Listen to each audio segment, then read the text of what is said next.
Okay, so question 1 was what What criminological theories best explain the criminal behavior described in this case?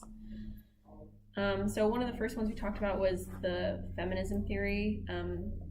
The guy was saying that he decks women because King County girls don't do him. So obviously he felt insecure and needed to commit a crime against women to like reassure himself maybe that he was worthy of that.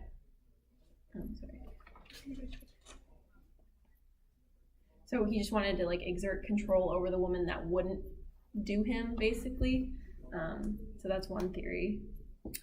Another theory that we kind of thought about was life course, because it was believed that his mental health problems seemed to stem a lot from his excessive drug abuse.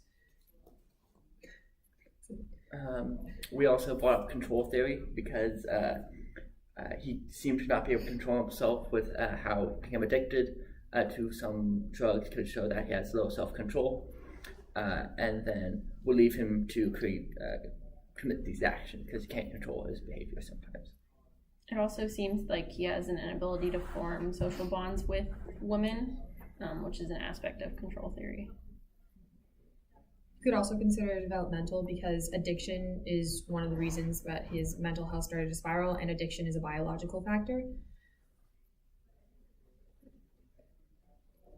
Okay, question 2, can the individual and or behavior be described, be meaningfully categorized in a typology?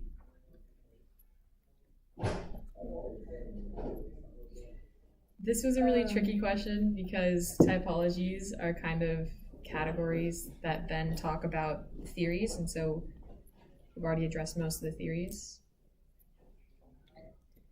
It's difficult to do that without the complete story, and only have a couple of news articles to work off with this story. And we don't know the specifics of his mental illness. They just state mental illness in all the articles too.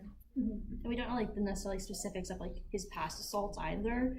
Like we know they were women, but we don't know like exactly things to categorize like how he committed each crime, as well as what happened to him after each crime was committed. Like what happened in between his like prison sentences, and like how was his mental health treated.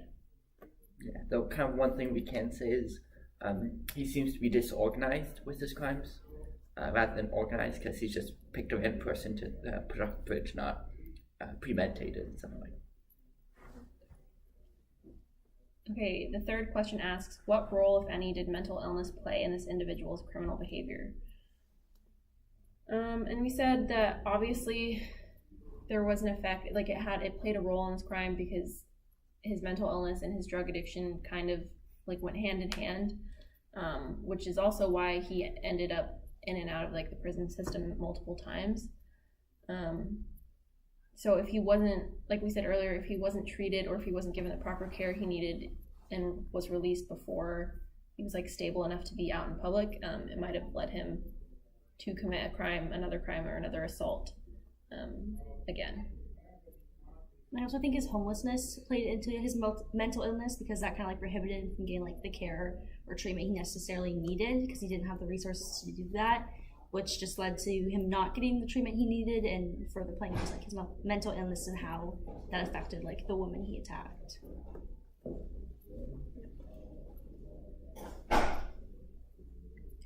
Okay, question 4 asks, what role, if any, did psychopathy play in this individual's criminal behavior?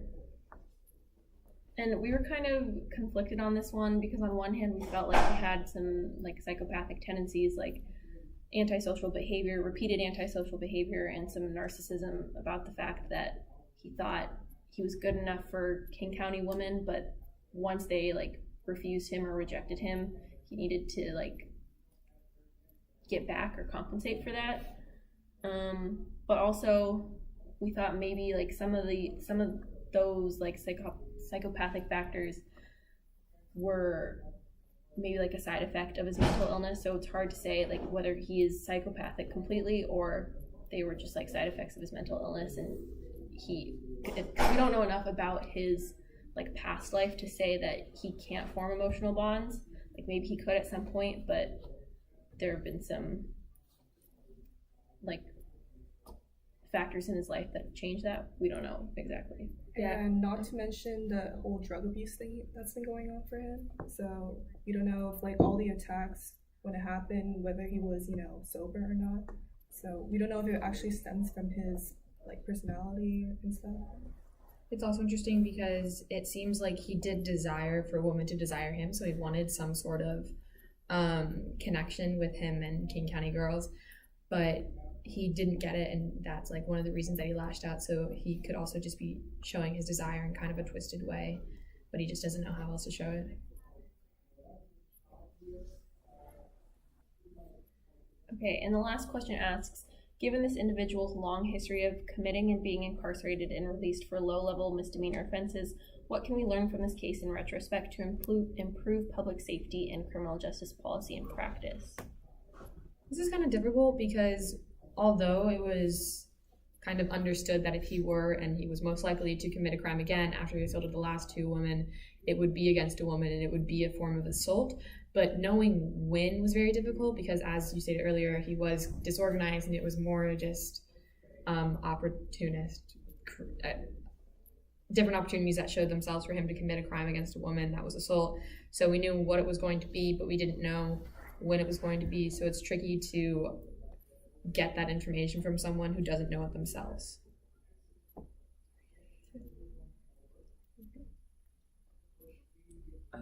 Another point would be his mental illness. I think one thing that could be changed off this case was having different pathways for the mentally ill, so that they're not just funneled down with everyone, so that they can get better treatment for these, so that they can stop it from occurring in the future. You know, since they need different, they need to learn their lessons in other ways, or at least have different opportunities afforded to them.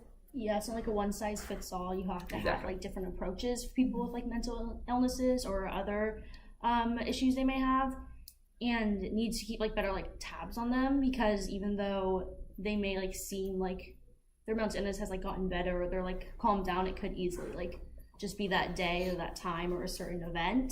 So keeping tabs on them to see like how their mental illness continues like throughout their life, not based upon like one certain moment. Yeah, and making sure that we're connected, like you said, with each individual and understanding their personal needs, because not every individual is going to commit the same crime, and even if they do commit the same type of crime, it's not going to be for the same reasons. And we want to know like the reason behind it so we can understand if they need help, and they usually do. Thank you.